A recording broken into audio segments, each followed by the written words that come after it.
A day in my life as a full-time mom and a mom of twins for today's video mga day. So mag-tutorial video nga tayo ngayon.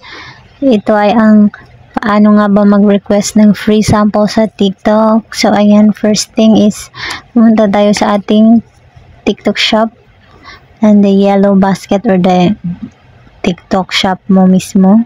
I-click mo ang manage showcase. So mapunta kayo sa showcase, yung mga dito nyo makikita yung mga product na inad nyo. So makikita nyo rin dyan kung may product na yan ay mayroong free sample. Halimbawa niya na dish rack or lagay ng mga plato, meron siyang free sample. So i-click natin yun, yung kulay red na free sample, at pupunta ka na dyan sa promotion info. Sa baba may nakalagay na free sample. I-click ito at lalabas na yan. Mamili ka ng mga kulay na gusto mo. Ayan. Pumili lang dyan ng isa. Ang sample ay 1 piece lang or 1 piraso lang yung binibigay nila. So ito, first time ko dito sa item na to, mag-request ng free sample.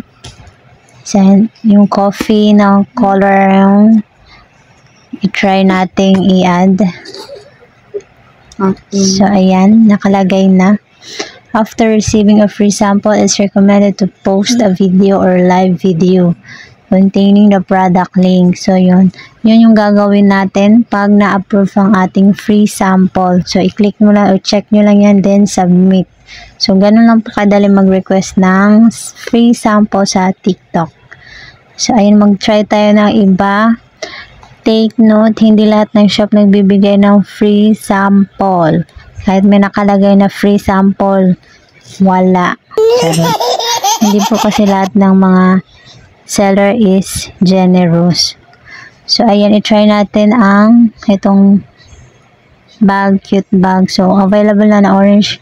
Na color is orange. So, ito na lang, i-try natin. Makasakali lang naman yung mga request natin na free sample. Ganyan din, i-click nyo rin. Tapos, submit. So, aantayin nyo ito 1 week bago response yung seller. Pero, sometimes 1 day pa lang, dinidecline na nila. So, based on my experience, once pa lang ako nakatanggap ng free sample, and that is a sabon from Colorist PH. So, ayan, antayin lang natin yan. After 1 week, kung ma-approve yan. So, ganun lang po kadali mag-request ng free sample sa TikTok. So, ayan yung mga product or mga item na request natin. Thank you for watching.